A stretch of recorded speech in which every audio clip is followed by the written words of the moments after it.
Do Jornal Público, este é o P24. Viva! Eu sou o Ruben Martins e lá chegamos a setembro. E assim acaba mais um período de férias no P24. Primeira pergunta, como é que foram essas suas férias? Eu espero que boas. Hoje temos a reentrée política pelo olhar de Ana Sá Lopes. Luís Montenegro não terá qualquer hipótese se tiver um resultado miserável nas eleições europeias. Aí não acho que seja Carlos Moedas o próximo, acho que virá mesmo Pedro Passos Coelho. Já lá vamos para já e antes de mais olhamos ao que nos trouxe agosto. Lembra-se? Foi o mês da Jornada Mundial da Juventude e do Papa em Portugal. 1,5 milhão no Parque Tejo, diz a Igreja Católica. Todos. E essa é a Igreja, a madre de todos. Há lugar para todos. Mas nem todos gostaram da proposta do PSD na reentrée. Baixar impostos numa redução de 10% do IRS até ao 6º escalão já foi a proposta na festa do Pontal dos sociais-democratas. O que é que nós retemos deste Primeiro-Ministro? É o campeão dos impostos, é o recordista dos impostos, é aquele que, como nunca nenhum antes, vai buscar a parte maior do rendimento das pessoas, das famílias e das empresas. Há eleições daqui a 20 dias, mas o país parece estar mais sintonizado com as de 2026, esqueça as regionais na Madeira, as europeias e até mesmo as autárquicas. Agora, o que está a dar é encontrar presidenciáveis.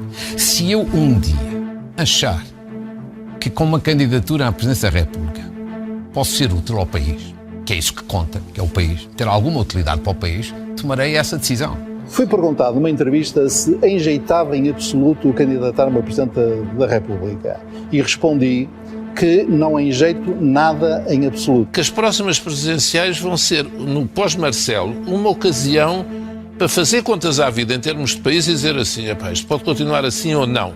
E o que é que cada um de nós pensa do exercício da função presidencial? E já são muitos à direita. À esquerda é que o cenário não parece estar tão definido.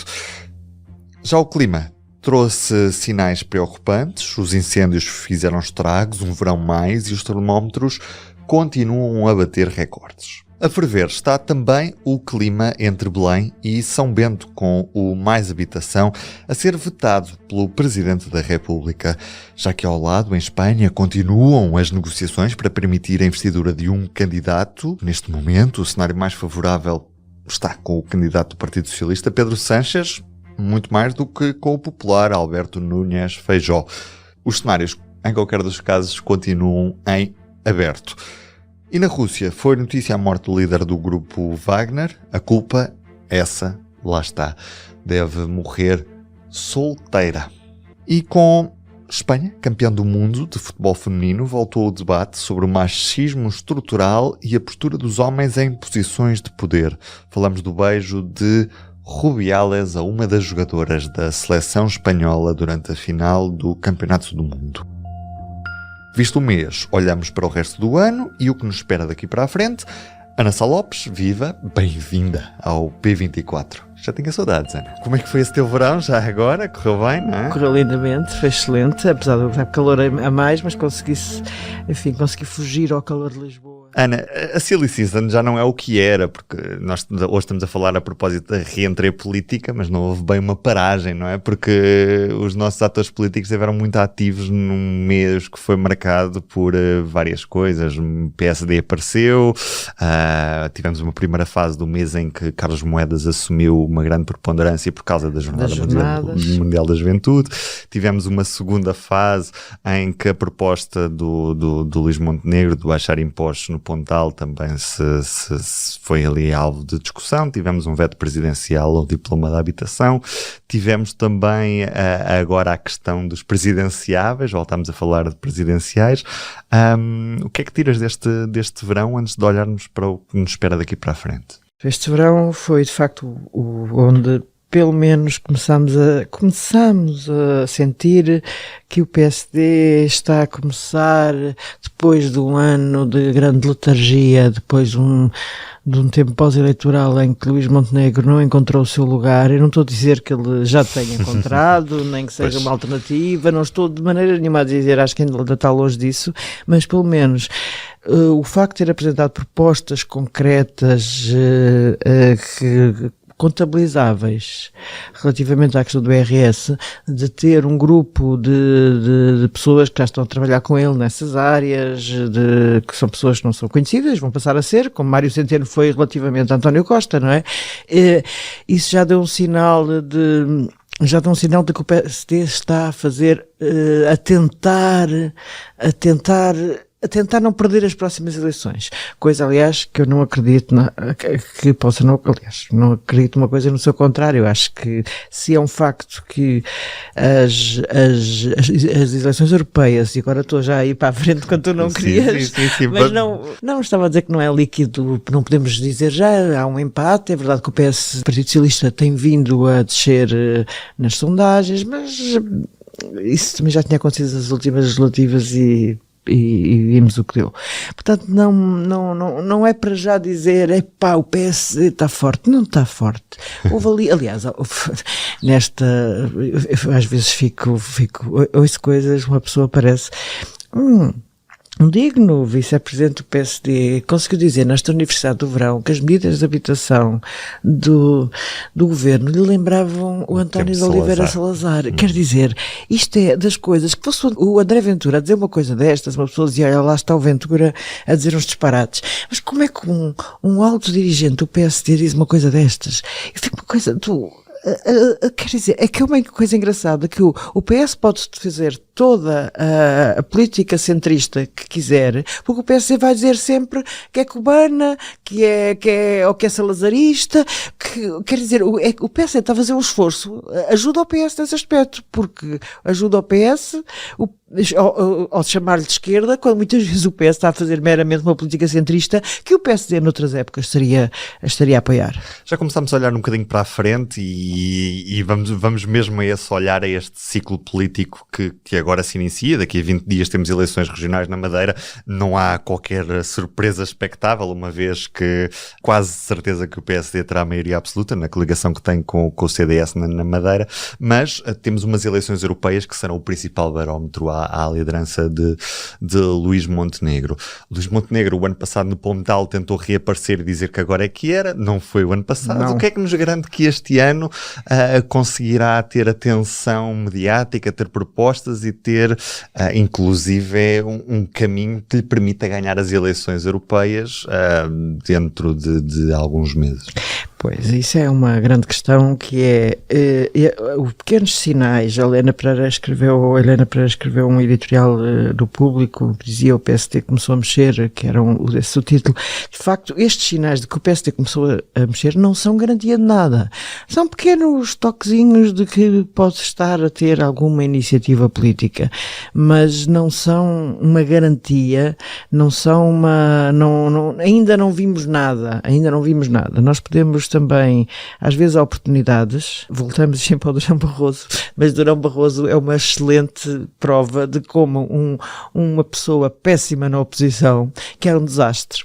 O José Manuel Fernandes, que era diretor no Público na altura, chegou a escrever um editorial chamado O Homem que Nunca Será Primeiro-Ministro, porque ele era uma desgraça. E quando o José Manuel escreveu aquilo, só não pensou que dos imponderáveis, porque ele, de facto, naquele momento, era o homem que não tinha cara de vir a ser Primeiro-Ministro. E, no entanto, aconteceu. Portanto, também há imponderáveis na política. Durão Barroso foi um péssimo líder da oposição. O Guterres teve algumas dificuldades, mas era bastante melhor. Portanto, as dificuldades teve que Mário Soares, na altura presidente, se viu na necessidade de organizar um congresso de oposição contra Cavaco Silva. Portanto, isto é uma coisa... há imponderáveis. Portanto, nós não vamos dizer não, Luís Montenegro não tem condições.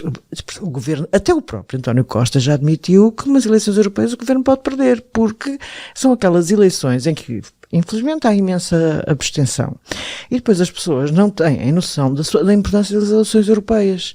Portanto, podem usar muito mais facilmente como voto de protesto o que não usariam pessoas aborrecidas com o PS, mas que não quereriam o PSD, podem mais facilmente usar aqui o voto de protesto do que usariam nas eleições legislativas. Portanto, isto há um barómetro, sim, aquilo, quando António Costa disse é natural um governo perder as eleições europeias, de facto pode acontecer. Agora, estamos num momento em que não sabemos o que vai acontecer, não sabemos para já cabeças de lista, o que é que o PSD fala, se o PSD quer Rui Moreira, o Presidente da Câmara do Porto, para cabeça de lista às europeias. Não sei qual seria, para já não sei se ele aceitaria, acho que estamos muito longe acho que não pode, não é natural, não pode, apesar de Rangel ser uma das melhores cabeças que o PSD tem, não pode repetir Rangel por razões que tem que mostrar alguma mudança, mas não sei onde vai buscar essa mudança.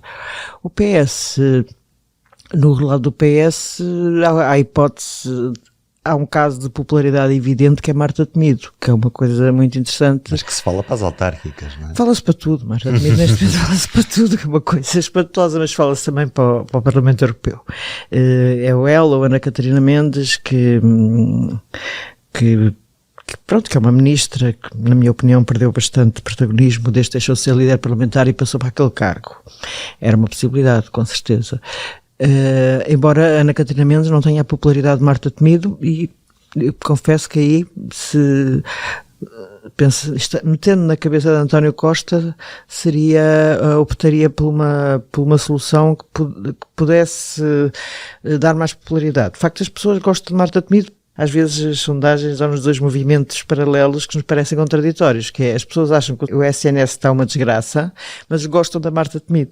Marta Temido foi Ministra da Saúde, não foi a segunda Ministra da Saúde de António Costa, primeiro foi o professor Adalberto Campos Fernandes, mas teve um grande tempo à frente. Mas ela tem, às vezes a popularidade não nasce necessariamente de uma adesão às políticas, mas uma coisa profundamente injusta, mas existe assim desde os tempos dos gregos, que é apenas aquilo que nós chamamos de empatia. Se Luís Montenegro, aliás, se o PSD ganha estas eleições europeias, dificilmente Luís Montenegro não será o candidato às eleições legislativas lá mais para a frente. Mas e se perde? Teremos mesmo Moedas como o principal concorrente, ou não é expectável que o movimento vá para aí? Eu confesso que acho que se Luís Montenegro perder as eleições vai ser obrigado a admitir-se. Já disse que eventualmente não o faria, aliás, ele já pôs a hipótese de perder, o que é uma coisa muito arriscada num líder da oposição, pôr a hipótese de perder.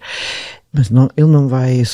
O PS nisso, às vezes, embora a maneira como António Costa e os seus apoiantes correram, entre aspas, com António José Seguro tenha sido muito brutal, é raro movimentos destes acontecerem a ser o PS. Mas no PSD acontecem. Portanto, Luís Montenegro não terá qualquer hipótese se tiver um resultado miserável nas eleições europeias. Aí não acho que seja Carlos Moedas o próximo, acho que virá mesmo Pedro Passos Coelho. Acho que Pedro Passos Coelho, já disse, há amigos que a questão das presidenciais não é um objetivo que terá em si. Por exemplo, eu estava a ouvir Miguel Relvas no programa que ele tem na CNN e via-se claramente que o candidato presidencial dele era Pedro Passos Coelho. Mas não sei se será essa a vontade de Pedro Passos Coelho. Manifestou sempre, tal como António Costa, vontade de lugares executivos, e Pedro Passos Coelho deve sentir que tem um trabalho a acabar, que tem um trabalho a concluir, na ótica dele, obviamente, e de facto eu acho que se Pedro Passos, não sei como é que o povo em geral reagiria. Penso que as memórias da Troika ainda estão muito... É que a questão é essa, Ana. Sim. É que as memórias da Troika estão muito presentes, apesar de, para uma boa parte da direita, Pedro Passos Coelho ser um símbolo daquilo que é um líder. Mas sabes que tinha uma vantagem. Sabes qual era? Que eu acho que a vantagem de Pedro Passos Coelho substituir Luís Montenegro é que Pedro Passos Coelho arrumava com o Chega. Estás a entender? Eu acho que isso, ou seja, o Chega deixaria de ser o terceiro partido nacional, porque o Pedro Passos Coelho, e tal como Cavaco Silva, como outros líderes do PSD no passado, conseguia entrar naquele eleitorado e fazer como o CDS, também aquele eleitorado do Chega existia no PSD e no CDS. Quer dizer, foi à conta da diminuição, não apareceu do nada, sempre cá estiveram, não nasceram não foi assim uma coisa espontânea, umas ervas daninhas que de repente apareceram, sempre cá estiveram, só que votava no PSD com um líder mais forte, e Passos Coelho era de facto um líder forte, e votavam como votaram no Cavaco Silva, como votaram no CDS de Paulo Portas, como votaram pouco já no CDS de Assunção Cristas. E agora olhamos para as sondagens e vemos que é verdade que o CDS tem algum poder autárquico, nomeadamente tem coligações em Lisboa, o vice-presidente da Câmara de Lisboa é do CDS, mas não está ainda a conseguir fazer render esse poder ao ponto de voltar. Tinha uma amiga minha que votou já noutros partidos e dizia que ia votar desta vez no CDS porque não queria deixar morrer o CDS, porque era um partido fundador, sendo que é uma amiga que não é propriamente e que provavelmente terá um duro golpe nestas eleições europeias, não é? Eu acho que sim, porque não sei onde é que o CDS vai buscar um cabeça de lista que possa, a não ser que fosse Paulo Portas. Mas pois, isso não vai acontecer. Não vai acontecer. Será provavelmente Nuno Melo de novo, não é? Portanto... Não pode ser Nuno Melo de novo. Isso não pode. Ruben, não pode ser Nuno Melo de novo. Não pode ser. É pura e simplesmente não pode ser. Porque não vai ter. Nuno Melo já é a repetição da repetição da repetição da repetição. E nestas coisas da política isso também conta. Portanto, Nuno Melo podia ser um ativo do CDS e foi noutras circunstâncias. Agora tem que ser líder do partido, mas não pode ser candidato. Tem que mostrar que o partido não é só ele.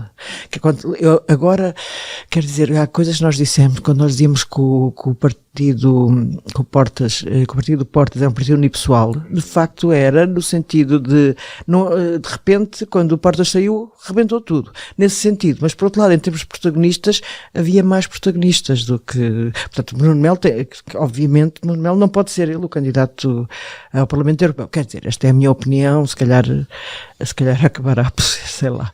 Vamos ver. Acho que não vai correr bem se for o Nuno. Vamos ver.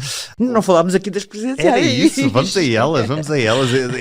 Apesar de termos atos eleitorais antes das presidenciais, parece que estamos todos muito mais entusiasmados a discuti-las, porque há um futuro pós-Marcelo, apesar de ainda relativamente distante, os candidatos já se começam a afirmar, mas é muito engraçado porque normalmente há divisão à esquerda e desta vez o que vemos é uma divisão, uma proliferação dos candidatos à direita, são muitos os que se falam, e há um aparente silêncio à esquerda, sem candidatos ainda muito notáveis. O que é que se está a passar, Ana? Eu acho que a esquerda tem um problema com candidaturas presidenciais desde há 20 anos.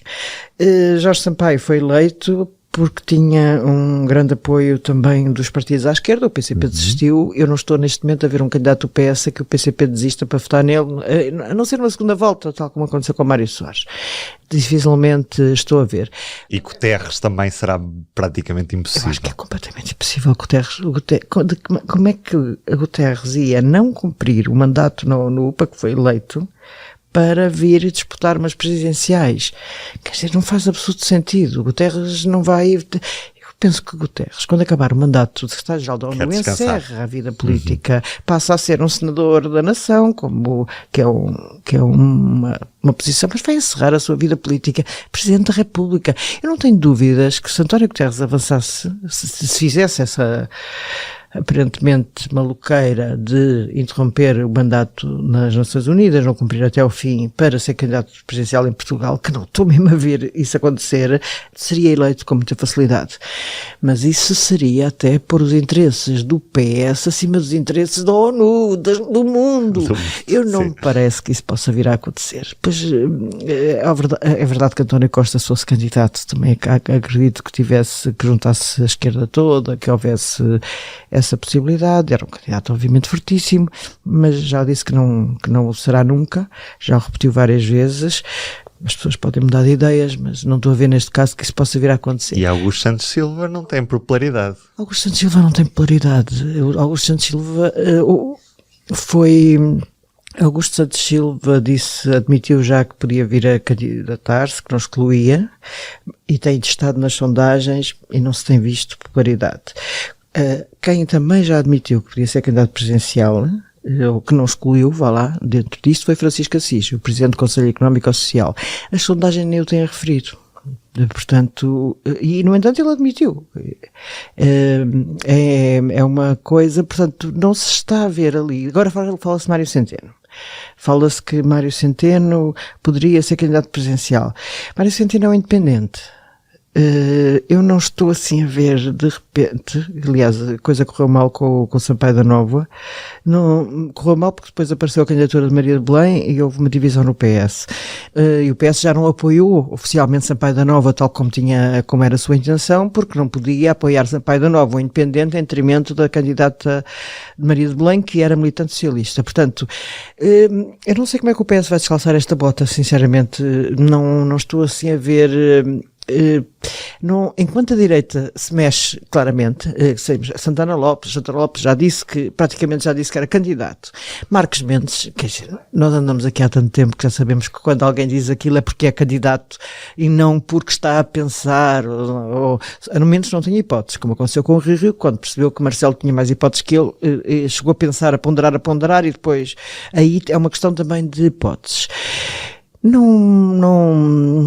Eu acho que é uma tragédia, até para a esquerda, em geral, se a presidência da República ficar mais uma vez nas mãos da direita, até porque virá aí um ciclo, certamente, há de vir um ciclo em que será a direita, não estou a dizer que seja amanhã, não sei que seja depois, mas há de acontecer, porque isto não é o México, não é o PRI do México, há de acontecer isso um dia, e ter um presidente durante 10 dos próximos, é que temos que pensar que eles são sempre reeleitos, mais dos próximos 10 anos, um presidente outra vez à direita, mas provavelmente é o que vai acontecer, porque eu não vejo movimentação na esquerda.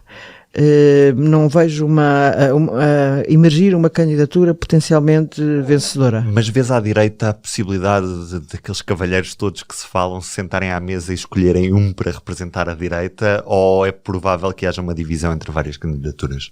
Eu acho que Marcos Mendes será candidato, e acho que Santana Lopes diz que decide definitivamente, se não me engano, em junho de julho do próximo ano. 2024, exato.